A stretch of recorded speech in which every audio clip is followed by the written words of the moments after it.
सभी को मैत्रीपूर्ण जय भीम। मुझे याद नहीं, लेकिन पिछले ही महीने में मैं ये आपके सामने खड़ा था।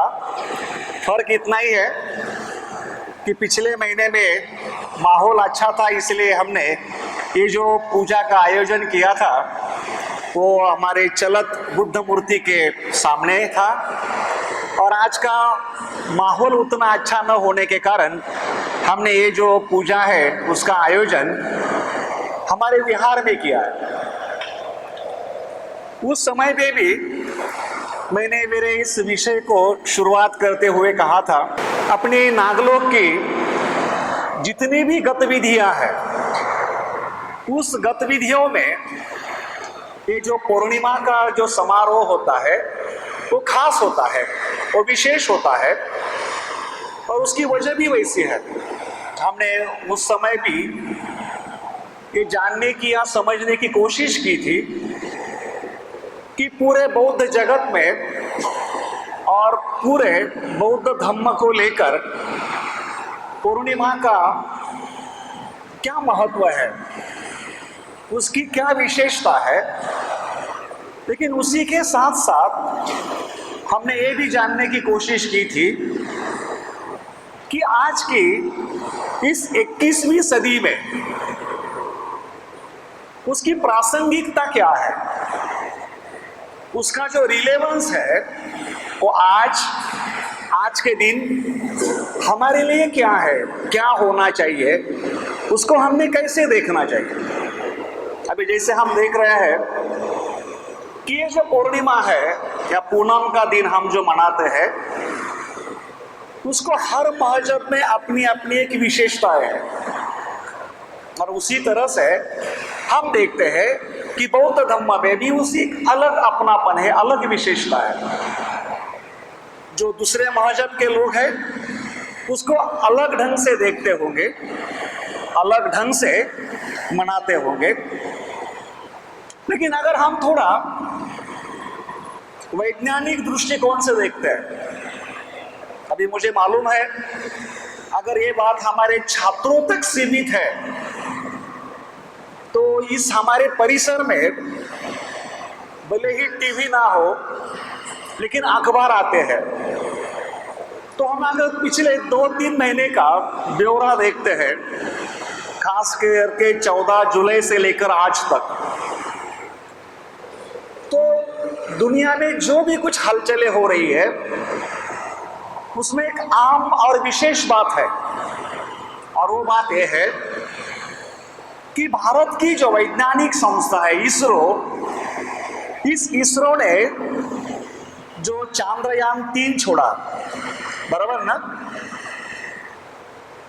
कुछ लोग चांद को प्राचीन काल से भगवान मानते आ रहे हैं, लेकिन आज वहां पर इंसान जाकर बैठा है, वहां की खोज कर रहा है। तो जब हम इस 21वीं सदी को देख रहे हैं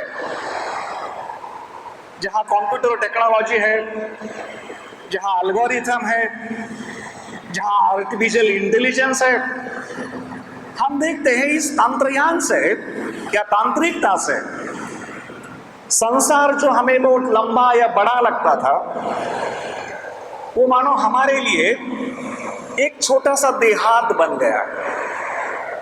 और उस दृष्टि से अगर हम इस पूर्णिमा की प्रासंगिकता को देखते हैं तो हम उसे कैसे समझें, कैसे समझने की कोशिश करें, कैसे जाने, कैसे मनाएं, इन सभी बातों को हमने बहुत ही बौद्धिक, तार्किक और वैज्ञानिक दृष्टिकोण से देखना चाहिए।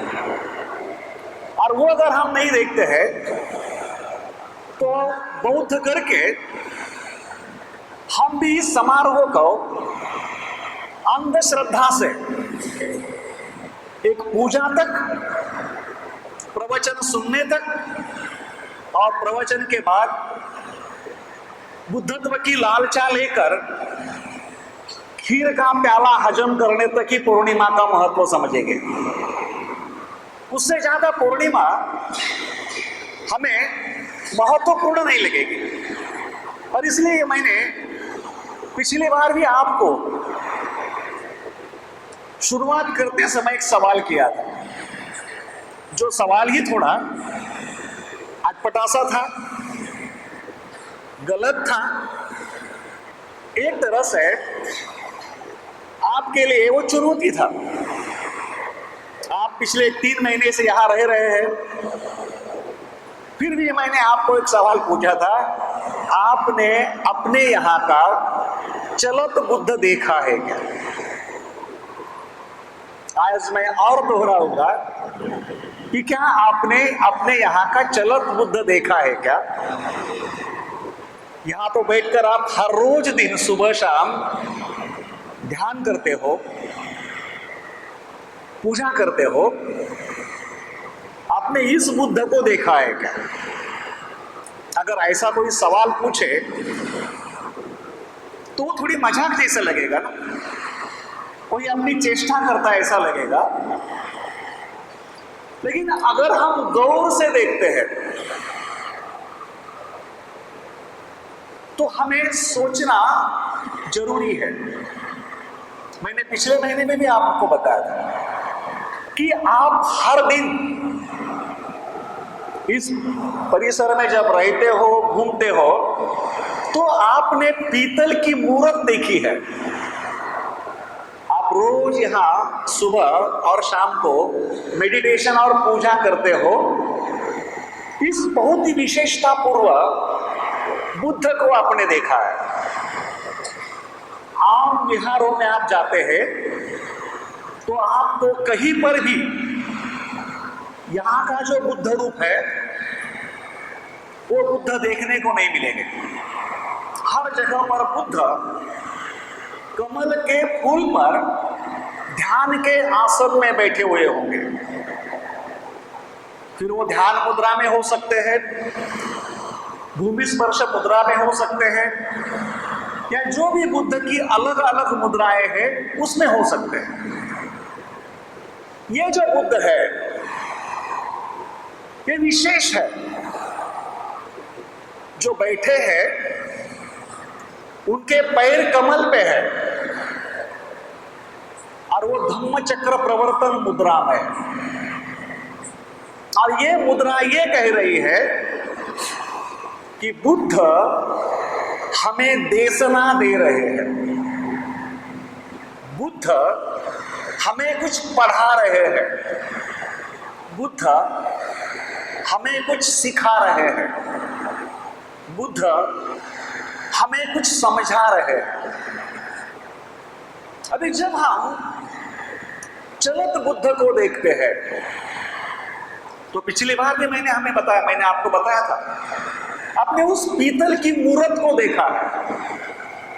लेकिन यहां अपने वर्गों में आपको जब भी बुद्धत्व आदर्श करके पढ़ाया है तो उसमें आपको बुद्ध के मूर्ति से ज्यादा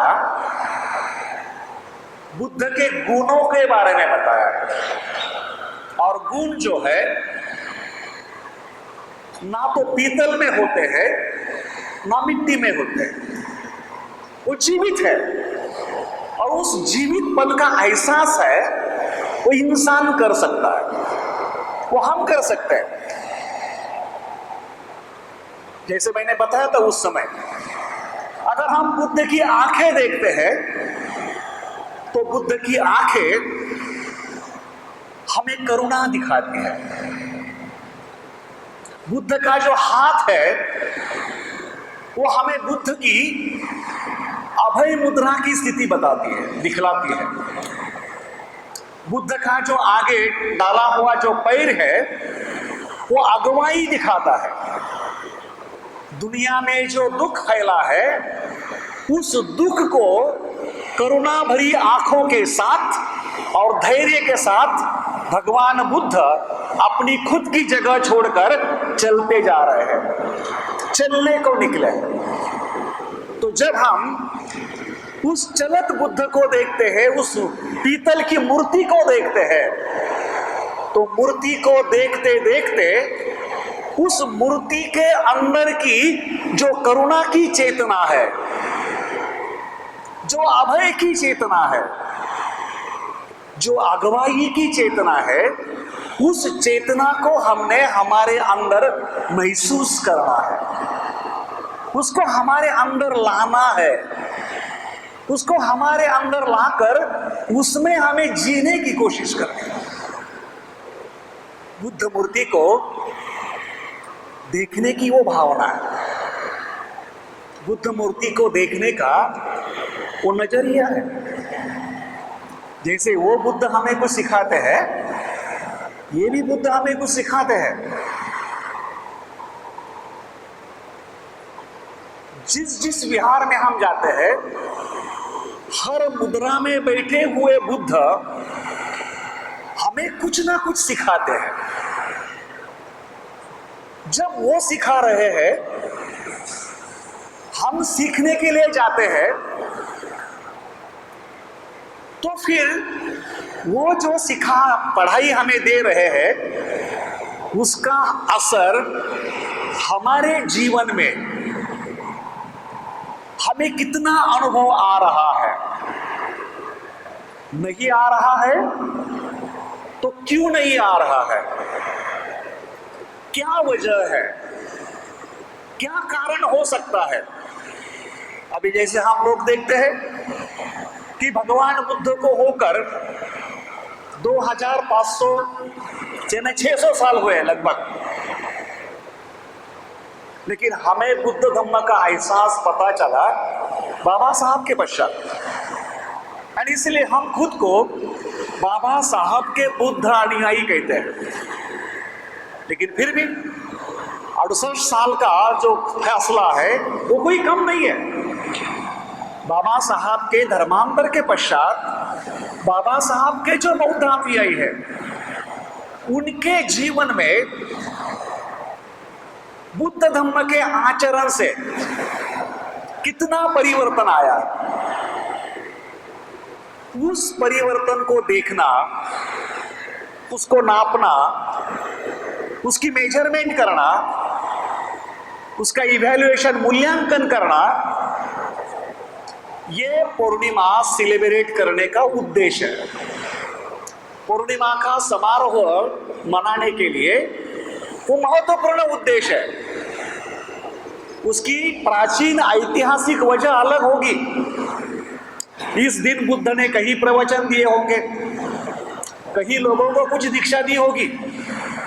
उस दीक्षा से हमारा आज का जीवन नहीं बदलने वाला है, लेकिन जो हम कर रहे हैं वो सही कर रहे हैं या नहीं कर रहे हैं, सोच समझ कर रहे हैं या नहीं कर रहे हैं, उसको नापना, उसका मूल्यांकन करना, वो हमारे लिए पूर्णिमा सेलिब्रेट करना है या पूर्णिमा का समारोह मनाना है। अभी हम कौन से हैसियत से कर रहे हैं? हम अगर बाबा साहब अम्बेडकर जी के बौद्ध अनुयायी के रूप में अगर इस समारोह को मनाते हैं, तो हम इसको कैसे देखें?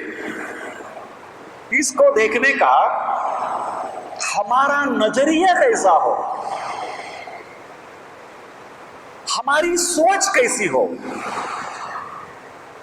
क्योंकि अगर हम बाबा साहब अम्बेडकर जी के बौद्ध अनुयायी के रूप में खुद को समझते हैं, तो हमको दो बातों में तय करना पड़ेगा कि बाबा साहब का एक जागरूक अनुयायी करके मैंने सही में इस धम्म मार्ग को स्वयं की इच्छा से और स्वयं की जिम्मेदारी से चुना है, या अंध भक्तों के तहत जैसे 100 लोग आगे चल रहे हैं, उनके पीछे मैं भी एक खड़ा हूं अंध भक्त, जो रास्ता मैंने ना जागृति से ना खुद की मर्जी से, ना जिम्मेदारी से चुना है। ये बहुत ही महत्वपूर्ण है। इस बात को हर बाबा साहब के अनुयायी ने समझना बहुत महत्वपूर्ण बात है। हम बहुत बार बताते हैं कि बुद्ध ने कभी भी किसी के ऊपर जोर जबरदस्ती नहीं की। बुद्ध हमेशा अपनी शिक्षा बतलाते रहे, अपना अनुभव बताते रहे। सुनने वालों जब सुनते थे तो लोग कहते हैं वो कानों से नहीं तो हृदय से सुनते थे। इतनी गहरी ग्रहणशीलता होती थी। और सुनने के बाद उसमें से कुछ लोग उठकर खड़े होते थे, अद्भुत बनते, अद्भुत बनते। आपका सुनकर ऐसा लगा जैसे अंधेरे में उजाला हो गया। आपको सुनकर ऐसा लगा जैसी खोई हुई चीज सामने दिख रही है। आपको सुनकर ऐसा लगा हमने भूला भटका रास्ता हमारे सामने दिख रहा है। और इसीलिए हम आपके शिष्य बनना चाहते हैं। तो वो लोग गहरी जिम्मेदारी से बुद्ध को सोचने समझने के अनुभव करने के बाद अपनाते थे, अपनी मर्जी से चयन करते थे कि मुझे बुद्ध का रास्ता चुनना है। क्या हम जो भी लोग यहां बैठे हैं, हमें लगता है कि हमने उसी जागृति से,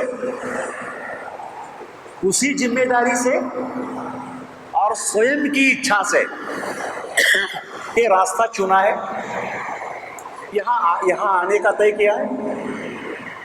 और वो नहीं किया है, इसीलिए हम जो प्रयास कर रहे हैं वो प्रयास हमें उसका फल नहीं दे पा रहे हैं, क्योंकि हमारा चयन खुद का नहीं है। हम अंधभक्त के तहत आए हैं। हमारा चयन हमारी जिम्मेदारी नहीं है, वो स्वयं की इच्छा नहीं है, वहां हमारी जागृति की भावना ही नहीं है। तो सबसे पहला ये रास्ता है कि आप जो चाहते हो वो आपने चुना हुआ रास्ता हो, वो आपकी इच्छा हो, वो आपकी भावना हो और वो जागृति पूर्ण हो। दूसरी बात है कि अगर आपको बुद्ध का रास्ता अपनाना है तो हमें इस रास्ते पर हमारा अंतिम लक्ष्य क्या है, उस अंतिम लक्ष्य की स्पष्टता होनी चाहिए कि जो रास्ता बुद्ध के राह पर चल रहा है, जिसको हम धम्म मार्ग कहते हैं, पाथ ऑफ धम्म या धम्म का पाथ या पाथ, जो भी कुछ है। बहुत बार हम ये देखते हैं कि कभी हमने इस राह के बारे में सोचा ही नहीं होता, इसीलिए ना हमें इस बात का एहसास होता है कि हम खड़े कहाँ हैं, ना हमें इस बात का एहसास होता है हमारा लक्ष्य कहाँ है, और ना हमें इस बात की जागृति होती है कि हमें चलना है तो किस रफ्तार से चलना है, किस दिशा में चलना है, किस लक्ष्य के तरफ चलना है। इसीलिए जो लोग भूले भटके रास्ता भूल जाते हैं और गोल गोल घूमते रहते हैं, कुछ हद तक हमारी जो अवस्था है ऐसे भूले भटके राही की जैसी ही है।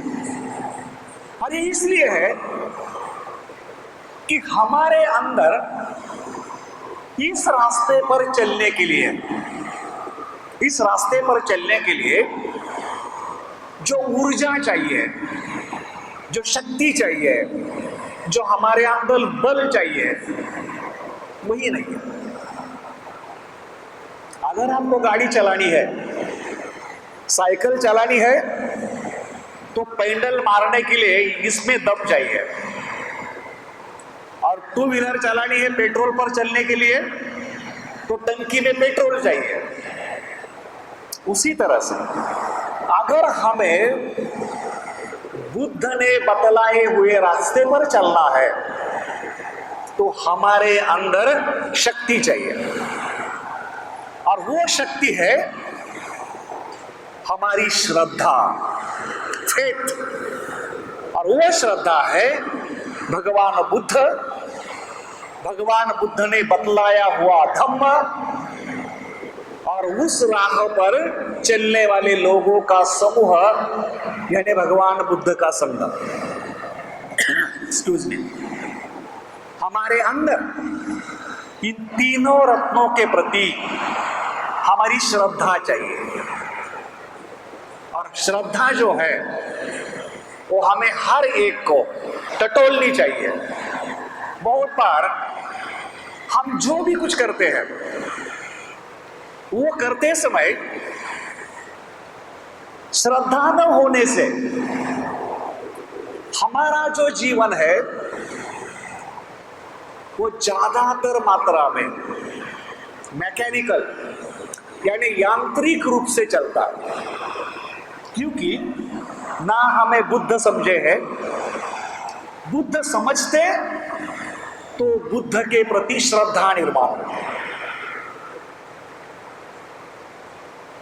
बुद्ध की शिक्षा समझती धम्म तो धम्म के प्रति श्रद्धा निर्माण होती।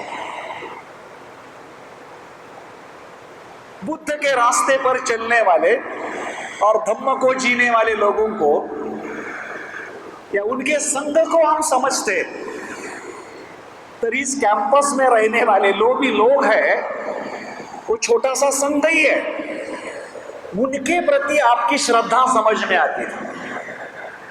और जब श्रद्धा समझ में आती है तो जैसे बुद्ध के सामने, बुद्ध कोई जिंदा इंसान नहीं है, वो तो मूर्ति है, लेकिन उस मूर्ति के सामने कमर से झुकने में तकलीफ नहीं होती, इसीलिए सामने वाला झुकता है तो हम भी झुकते हैं। लेकिन यहां काम करने वाले जो जिंदा लोग हैं उनके सामने झुकना नहीं, लेकिन कम से कम उनके साथ प्यार से बात करने को, उनका सम्मान करने को, उनका आदर करने को भी हमें पीड़ा होती है, क्योंकि हमारी खुद में ही श्रद्धा नहीं है। हम बहुत बार बुद्ध वो पीतल में देखते हैं, लेकिन जब हमें पढ़ाया जाता है तो ये भी बताया जाता है कि स्वयं बुद्ध ने ये बताया है कि हर व्यक्ति के अंदर बीज रूप में बुद्ध है। बराबर है ना? मैं कुछ गलत नहीं बता रहा हूं ना श्रद्धा बजरी? तो बीज है यहां और बड़ा पेड़ है वहां। अगर इस बीज के अंदर वो चेतना है तो वो चेतना उस बड़े पेड़ के सामने जरूर झुकेगी, लेकिन जब तक हमें हमारे अंदर के बीज से ही पहचान नहीं है तो पहचान हमें झुकने के लिए कब कहेंगे या कब समझाएंगे? तो बहुत बार हम संघ में रहते हैं, जैसे खिलौने रहते हैं ना, बहुत बार लोग खिलौने के माफिक एक दूसरे के साथ बर्ताव करते हैं, व्यवहार करते हैं। मैं कभी कभी लोगों को बोलता हूँ, इच्छा नहीं होना दिल से मिलने की, किसी के गले मत मिलो। कभी कभी कई पत्थर ऐसा लगता है सामने का आदमी, इच्छा नहीं है लेकिन आओ भवन मिलो रे, मिलो मुझे, गले मिलो, मैं धम्मचारी हूँ, मैं धम्मा मित्र हूँ। मजाक मत करो यार, मिलने की भावना है तो उस भावना को व्यक्त करो, नहीं है तो खिलवाड़ मत करो। धम्म जीवन ये मजाक नहीं है, ये चेष्टा नहीं है। धम्म जीवन ये रियलिटी है, सत्य धम्म है, धम्म सत्य है। और इसीलिए हमारा हर जीना जो है वो धम्म के जैसा होना चाहिए। और इसीलिए भाइयों और बहनों, पूर्णिमा का जो महत्व है, वो चांद कितना बड़ा है, चांद कितना प्यारा है, चांद कितना स्वच्छ है, चांद कितना अच्छा है, उससे ज्यादा अंदर झांको और अपने अंदर के चांद को देखने की कोशिश करो। वो कितना प्यारा बन रहा है, वो कितना सुंदर बन रहा है, वो कितना हसीन हो रहा है। क्योंकि जब हमें अंदर से प्रेरणा मिलेगी, जब हमें अंदर से शक्ति मिलेगी, तो हमें उस शक्ति से जीने की ताकत मिलती है, धम्म का आविष्कार करने की ताकत मिलती है। बहुत बार हम अंदर से खोखले होते हैं, इसलिए हमें बाहर धम्म जीवन जीने के लिए ताकत नहीं रहती, शक्ति नहीं रहती, वो ऊर्जा नहीं मिलती, और इसीलिए फिर हम देखते हैं कि ना अभ्यास में ध्यान लगता है, ना ध्यान में ध्यान लगता है, ना पूजा में ध्यान लगता है। अभी जैसे मैंने श्रद्धा का जिक्र किया, हमारा ये जो सेंटर है, सुबह शाम पूरी गाथाओं का पठन होता है कि नहीं? इच्छा हो या नहीं हो, पठन होता है कि नहीं? लेकिन कभी हमारे सुर में हम बुद्ध के प्रति हमारी भावना सही में सही निकालते हैं, तो उस सुर का जो आवाज होगा वो बहुत अलग निकलेगा। नहीं तो कोई इधर खींचता है, कोई उधर खींचता है। बहुत लोगों की तो पठन करने की इच्छा ही नहीं है, क्योंकि शब्दों का अर्थ ही मालूम नहीं है, और अर्थ नहीं है इसलिए वो शब्द हमारे हृदय पर जादू नहीं करते, उसका प्रभाव नहीं डालते हैं, और इसलिए फिर जैसा डीजे बजता है वैसा हमारा मुंह करते रहता है। ना उसमें भक्ति है, ना भाव है, ना श्रद्धा है, ना अपनापन है, ना बुद्ध के प्रति, ना धम्म के प्रति। और इसीलिए श्रद्धा बढ़ानी है तो हमें सही में ये समझना है कि किस तरह से मैं मेरी श्रद्धा बुद्ध के प्रति, धम्म के प्रति, संगत के प्रति व्यक्त करूं। और इसलिए भाई बहनों दोस्तों, हमें महत्वपूर्ण बात है कि पूर्णिमा के इस अवसर पर, ये बहुत ही मामूली बात है, लेकिन एक नए बौद्ध के तहत हमें सीखनी पड़ेगी, टटोलनी पड़ेगी। इसमें मैं कहाँ बैठता हूं, इसमें मैं कहाँ हूं, मैंने कहाँ तक इसमें तरक्की की है। श्रद्धा की बात हो, खुद के चयन की बात हो, रास्ता अपनाने की बात हो, लक्ष्य की तरफ देखने की बात हो, तो इनको देखते हुए मैं एक छोटी सी शिक्षा का केवल आपके सामने आज जिक्र करने वाला हूं, जो कि हमारे रोजमर्रा के जीवन का हिस्सा। मैं ये चाहता हूं कि मैं आपके सामने जो भी बताऊं, जो भी कहूं, जो ही समझाने की कोशिश करूं, वो आज के परिस्थिति में रिलेवेंस हो, उसकी प्रासंगिकता हो, वो आपको लगे। लेकिन उसके लिए फिर भी मैं भगवान बुद्ध के समय की शिक्षा का इस्तेमाल करने वाला हूं। आप सब जो सुनने होंगे कि भगवान बुद्ध की बहुत सारी जो ग्रंथ है, उसमें धम्मपद जो है वो एक बहुत ही सुंदर है। वैसे देखा तो हर शिक्षा अप्रतिम है, लेकिन कुछ कुछ शिक्षाओं ने, तथागत ने जिस तरह से शिक्षा समझाई है, उसकी गहराई हो, उसकी स्पष्टता हो, उसे बहुत प्रभावी होता है या असर करता है हमारे ऊपर। तो धम्मपद का जो पहला वर्ग है, यमक वर्ग, यमक वर्ग की पहली जो दो गाथाएं हैं, उन दो गाथाओं को मैं आपके सामने पढ़ के बताऊंगा। अब थोड़ा सा उसका मैं आपको अर्थ समझाने की कोशिश करूंगा। पाली में नहीं बताता हूं मैं, उसका केवल जो हिंदी अर्थ है, क्योंकि पाली बताने से भी कोई फायदा नहीं है, ना मुझे समझती ना आपको समझती। हमारे टीचर पीछे बैठे शील रश्मि जी, उनको यहाँ आकर समझाना पड़ेगा, लेकिन उतना वक्त नहीं है, इसलिए समय बचाने के लिए मैं आपको क्या बताना चाहता हूँ। जो पहला अंग है या पहली गाथा है, उसका अर्थ है सभी धर्म पहले मन में उत्पन्न होते हैं, मन ही मुख्य है, वे मनोमय है। जब आदमी मलिन मन से बोलता व कार्य करता है, तब दुख उसके पीछे पीछे वैसे ही हो लेता है जैसे गाड़ी के पहिए बैल के पैरों के पीछे पीछे। यहाँ पर एक महत्वपूर्ण शब्द का इस्तेमाल किया है, और वो है मलिन मन। यहाँ हमें अपनी तांत्रिक भाषा में उसको अकुशलता से देखना है, अकुशल मन। और और दूसरा जो है, या दूसरा जो अंग है, या दूसरी गाथा जिसे मौ कहते हैं, एक जैसे ही है।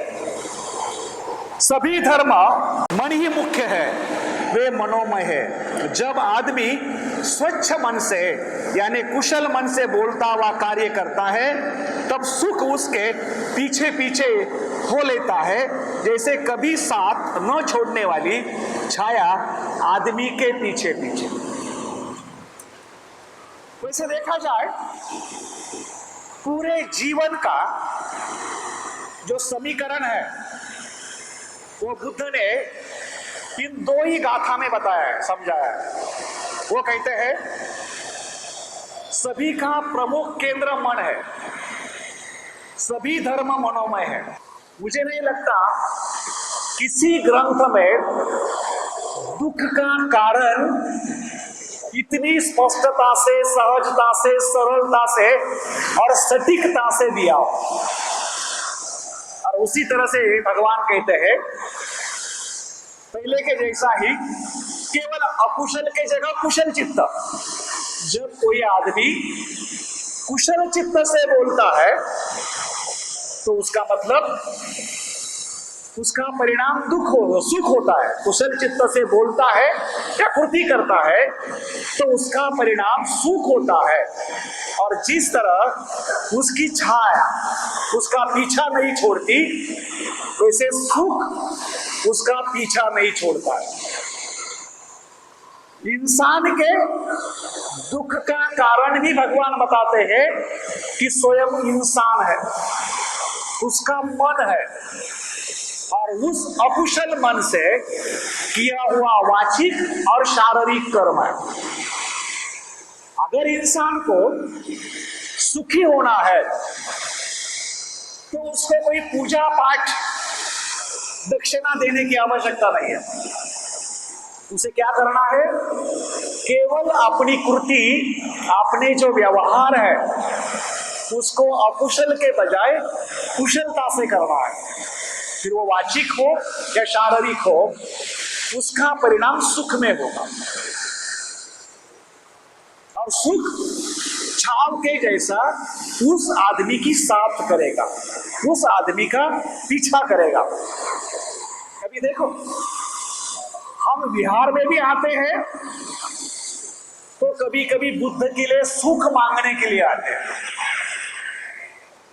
घर में खास करके अभी का जो समय चला है वो समय है, क्या समय है आज का? ये 4 महीने का कालखंड, वर्षावास। और इस वर्षावास में बौद्धों के परिवारों में सबसे ज्यादा परित्राण पाठ होते हैं। और उस परित्राण में हम भिक्षुओं को बुलाते हैं, भोजन दान देते हैं, चिवर दान देते हैं, पैसों का दान देते हैं। लेकिन हिंदुओं के जैसा मन ही मन मांगते हैं कि हे तथागत मेरे घर में सुख आने दे। अभी तथागत क्या कटोरी लेकर बैठे हैं, किसी को चमचे से बांटे, किसी को प्याले से बांटे, ले भाई मेरे पास बहुत सारा सुख है। जबकि भगवान बुद्ध ने सुख निर्माण करने का पूरा आपको सॉल्यूशन बताया, समीकरण बताया, मार्ग बताया, तरीका बताया, टेक्निक बताया। फिर सवाल ये है कि इतने दिनों से हम बौद्ध बने हैं, क्यों हमें जब दुख होता है, पीड़ा होती है, तो हम जिम्मेदार किसी और को ठहराते हैं, उसका कारण किसी और पर लगाते हैं। और जब हमें सुख मिलता है तो हमें लगता है कि शायद भगवान बुद्ध ने कुछ चमत्कार किया होगा, जबकि ना बुद्ध लेने वाले हैं ना बुद्ध देने वाले हैं। तो इस बात को एक तार्किक, बौद्धिक, वैज्ञानिक दृष्टि से हम बौद्ध लोग कैसे समझे, कैसे हमारे आचरण में लाए, कैसे हमारे जीवन में लाए इन बातों को। अगर वो बातें हमारे आज तक समझ में नहीं आई है तो लगता है कि हमें बौद्ध धर्म समझा ही नहीं। अभी जैसे हम हर बार बोलते हैं या बताते हैं कि ये जो दो शब्द भगवान बुद्ध ने इस्तेमाल किए हैं दो गाथाओं में, पहले गाथा में ये कहते हैं कि अगर कोई व्यक्ति अकुशल चित्त से बोलता है या कृति करता है तो उसका परिणाम दुख है। हम कभी हमारे रोजमर्रा के जीवन में हमारी वाचा और हमारी कृति इन दोनों के बारे में जागरूक रहते हैं या जागृति से वो कृति करते हैं? ज्यादा से ज्यादा 90% तक के जितने भी झगड़े फसाद है, मनमुटाव है, फिर वो घर में हो, पड़ोसी में हो, संगठन में हो या समाज में हो, गलत, अपरिपूर्ण, असामंजस्यपूर्ण वाचा के इस्तेमाल के कारण होते हैं। लेकिन क्या एक बौद्ध करके हम हमारी वाचा का या वाचे का उपयोग जो करते हैं उसकी जिम्मेदारी लेते हैं? कभी हम जो भी कृति करते हैं, फिर सुबह हमारा ध्यान 20 मिनट हो, 40 मिनट हो, या मैत्री भावना 50 मिनट की हो, या डबल मेडिटेशन हो, मेडिटेशन पर जब हम कुशन से उठते हैं और पूरे दिन में हम जो भी एक्शन लेते हैं, कृति करते हैं, शारीरिक हो, मानसिक हो, वाचिक हो, क्या हमारी जागृति होती है कि इस कृति के पीछे मेरा मोटिवेशन क्या है, इस कृति के पीछे मेरा हेतु उद्देश्य क्या है? मैं मैत्रेयनाथ को ये ईमेल इस तरह से लिख रहा हूं, क्यों लिख रहा हूं? मैं सम्यका को ये व्हाट्सएप पर ये लिख रहा हूं, क्यों लिख रहा हूं? भाई, हमारी लिखित भाषा ही वाचा है, हमारी ईमेल की भाषा भी वाचा है, हमारी डायरेक्ट फोन की भाषा भी वाचा। कभी हम आधा सत्य बताते हैं, कभी हम झूठ बताते हैं, कभी हम संभ्रमित बातें बताते हैं, ना सामने वाले को सत्य का भी एहसास हो और ना झूठ भी लगे, लेकिन समय टल जाए। हमारे रोजमर्रा के जीवन में कितनी बार हम हमारा उद्देश्य साफ करके या साफ रख के जागृति के साथ व्यवहार करते हैं? ये बड़ा सवाल है। जो दुख निर्माण होता है वो दुख का वो कारण है क्योंकि हम जिस संसार में जीते हैं या जी रहे हैं उस संसार पर अमल है। वहां जो 3 प्राणी है ना, मुर्गा, सांप और सुअर, डुक्कर, ये 3 प्राणी जो है, लोभ यानी आसक्ति, द्वेष और अज्ञान या संभ्रम, ये तीनों जो विकार है जिसको हम जहर कहते हैं, जिसको हम विष कहते हैं, इसका अमल हमारे सर पर मंडराता है और हमारी हर कृति जब उन 3 प्राणियों की मानसिक अवस्था से होती है तब तक वो अकुशल होती है और जब जब वो अकुशल रहेगी तब तक वो कृति हमें दुख पैदा करेगी। और उसके बजाय जब जब हम आसक्ति या तृष्णा से ज्यादा दातृत्व की भावना में हो, जब जब हम द्वेष से ज्यादा मैत्री या करुणा की भावना में हो और जब जब हम संभ्रम या अज्ञान से ज्यादा प्रज्ञा की अवस्था में हो, तब तब हमारी जो कृति है वो हमारी कृति सुख निर्माण करेगी और वो सुख निर्माण करने का जो पूरा श्रेय है वो कृति करने वाले व्यक्ति पर होगा। लेकिन सवाल ये है कि इन दोनों में हमें फर्क दिखाई देता है क्या? बहुत बार हम सब यहाँ, जहां तक मैं देखता हूं, मेरी आंखें जो मुझे बता रही है, सभी त्रिरत्न बौद्ध महासंत के परिवार के लोग हैं, कोई पराया तो है नहीं।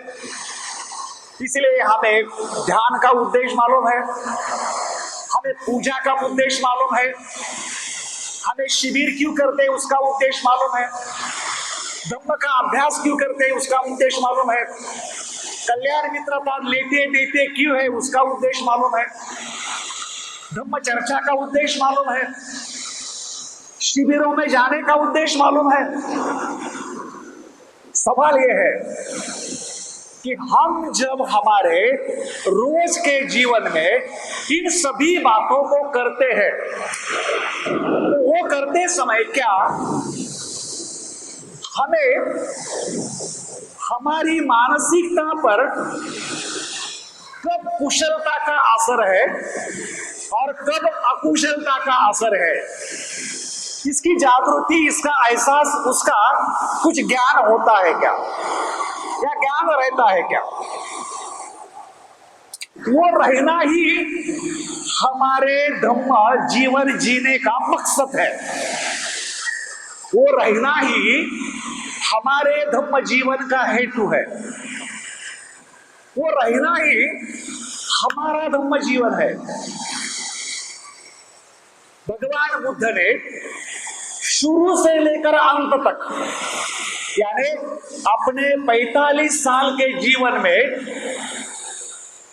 आखिरी पल के पहले भी जो शिक्षा दी, वहां पर वो यही कहते हैं, यावद धम्मा संकारा अपमादेन संपादेत।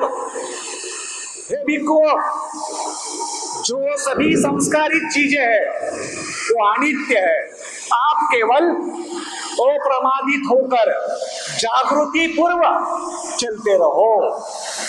क्या करो? अप्रमादित रहकर जागृति पूर्वक चलते रहो। ये जो हमारे पीछे बैठे हुए बुद्ध है ना, जो हमें धम्म पढ़ा रहे हैं, इस धम्म हॉल का भी नाम बुद्ध सूर्य विहार है। बुद्ध को दूसरी उपमा सूर्य की जाती है और उसको धम्म हॉल कहते हैं, जिसमें धम्म पढ़ाया जाता है, टीचिंग ऑफ धम्म। बराबर है? तो उस दृष्टि से हम इस बात को कैसे देखें?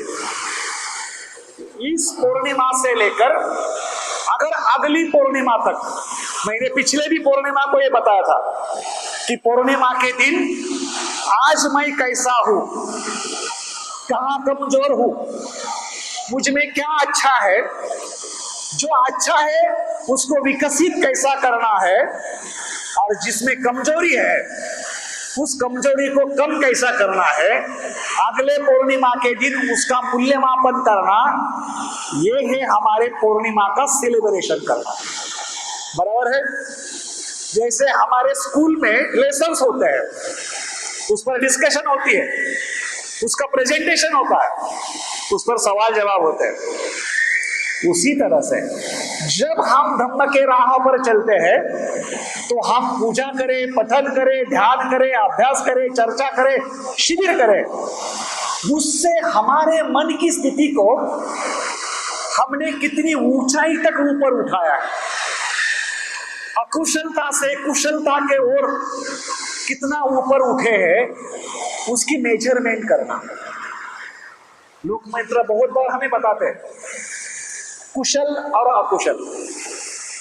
आपको शायद ये शब्द उतने गहरे तक नहीं समझ पाते होंगे, लेकिन अंग्रेजी में आजकल ज्यादा लोगों को अंग्रेजी पसंद है। आप ये जानते हैं स्किल्ड और unskilled, skilled worker, unskilled worker. वैसे हम देखते हैं कुशल कलाकार और अकुशल कलाकार, स्किल्ड आर्टिस्ट, अनस्किल्ड आर्टिस्ट। हम देखते हैं कभी अगर कोई मूर्तिकार हो तो वो पहले मिट्टी इकट्ठा लाता है, उसको पानी में भिगोता है, उसको अच्छी तरह से मिलाता है, और बाद में केवल वो कीचड़ ऐसा रखता है, गोले के गोले, और फिर वो अपना जो हथियार होता है उस हथियार के जरिए वो उसकी कला कुशल बनाता है। और आप 10 दिन बाद, 15 दिन बाद जब देखोगे तो जितना जितना वहां अनावश्यक होता है, जरूरी नहीं होता है, वो सब निकालता है वो। और वो सब निकालने के बाद जो बचता है वो कलाकार की कुशल कृति होती है, बनी हुई मूर्त। जैसे सामने का बुद्ध है या मेरे पीछे का वही बुद्ध है। जैसे कोई शिल्पकार हो, वो बड़ा पत्थर चुनता है और फिर अपने हथियार से उस पत्थर को वो छीलता है, और उसको मालूम रहता है कि इस पत्थर में क्या जरूरी है, क्या जरूरी नहीं है। जो जो हिस्सा जरूरी नहीं होता उसको निकालते हैं, और वो निकालने के बाद सुंदर मूर्त बनती है।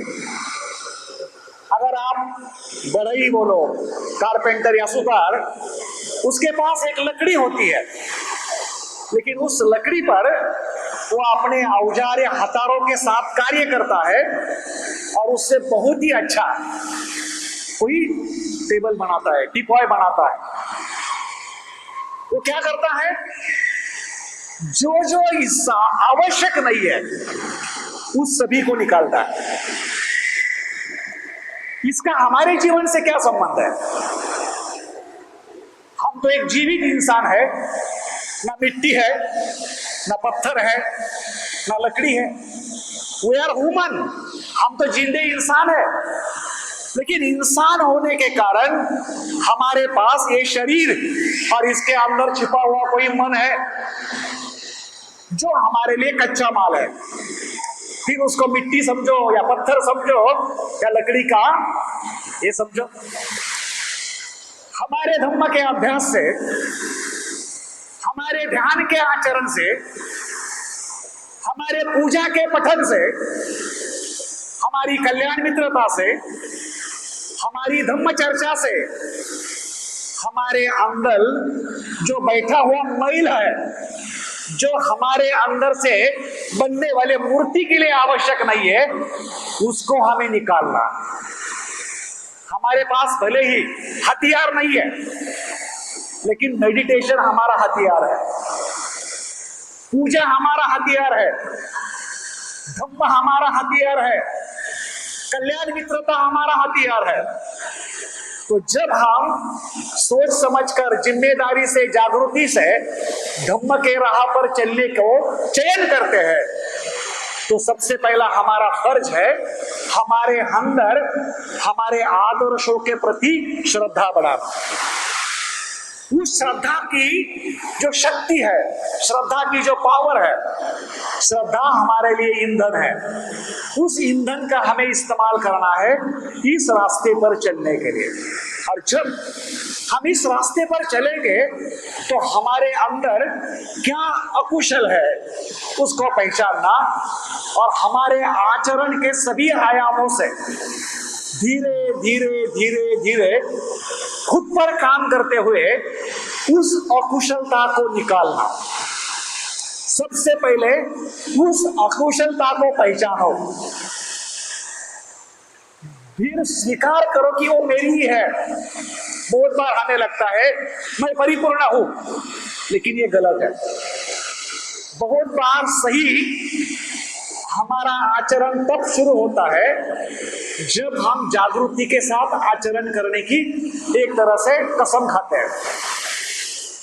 तो उसके लिए हमें खुद को समर्पित करना, उसके लिए हमें हमारा पूरा जीवन एक तरह से निश्चित करना है। और वो करने के लिए पूर्णिमा जो है वो हमारे लक्ष्य तक जाने के लिए मानो कि एक मैल का पत्थर है। जैसे हम रोड पर चलते हैं तो हमें दिखाया जाता है दीक्षा भूमि 14 किलोमीटर, तो जैसे हमारा ऑटो आगे आगे चलता है हम किलोमीटर गिनते हैं, वैसे ही हर पूर्णिमा ने हमें बताना चाहिए कि ये बुद्धत्व हमारा लक्ष्य है। हमारी यात्रा बुद्ध सूर्य विहार से शुरू हुई है। भाद्रपद पूर्णिमा को मैं कहाँ हूं, अश्विन पूर्णिमा तक मैं कहाँ पहुंचूंगा, उसके अगले कार्तिक पूर्णिमा तक मुझे कहां तक पहुंचना है। चलते समय मेरे रास्ते में क्या क्या बाधाएं हैं। बाधाएं यानी हमारी कमजोरी, बाधाएं यानी हमारी समस्या है। जिस समस्याओं में हम फंसे रहते हैं, इसीलिए हमें धम्म जीने के लिए शक्ति ताकत नहीं लगानी आती है। इसीलिए मेरे दोस्तों, प्यारे भाइयों और बहनों, आप सालों से आते होंगे, आप सालों से प्रयास करते हैं, लेकिन जब तक हम जागृति के साथ ये तय नहीं करते हैं कि ये रास्ता मैंने चुना है, इस रास्ते पर ये मेरा लक्ष्य है और उस लक्ष्य तक कोई आए ना आए, मुझे चलना है, इस जज्बे के साथ, इस हौसले के साथ जब तक हम मार्ग पर उतरते नहीं, तब तक सदियों से पूर्णिमा आती रही है, सदियों तक वो आती रहेगी, क्योंकि वो नेचुरल है, नैसर्गिक है। ना उनको कोई बदल पाएगा, ना रोक पाएगा।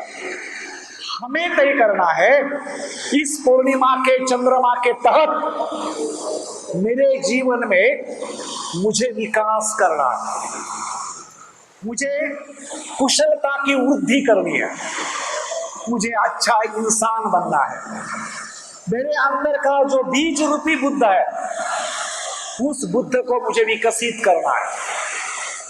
उसको विकसित करके मुझे एक अच्छा इंसान, नागरिक बनना है, ताकि मैं औरों को अच्छा बनाने के लिए मदद करूं। और वो मदद मुझे इसलिए करनी है कि मुझे एक बेहतरीन आदर्शवत ऐसी संघ बनाना है, जो संघ बोधिसत्व डॉक्टर बाबा साहब आम्बेडकर प्रबुद्ध भारत के रूप में देखते आए। उस प्रबुद्ध भारत को बनाने के लिए मुझे मेरे जीवन की बाजी लगानी है। ये हमारा पूर्णिमा का संकल्प हो, ये पूर्णिमा की हमारी इच्छा हो। तो भाई और बहनों, आपने बड़ी शांति से मुझे सुन लिया है, तो आप सभी को मैं धन्यवाद देता हूं, और हमारी जो आयोजक मंडली है उन सभी को भी मैं धन्यवाद देता हूं, क्योंकि उन्होंने मुझे इस अवसर पर मौका दिया। और इसी के साथ मैं मेरे शब्दों को विराम देता हूं। धन्यवाद। जय भीम।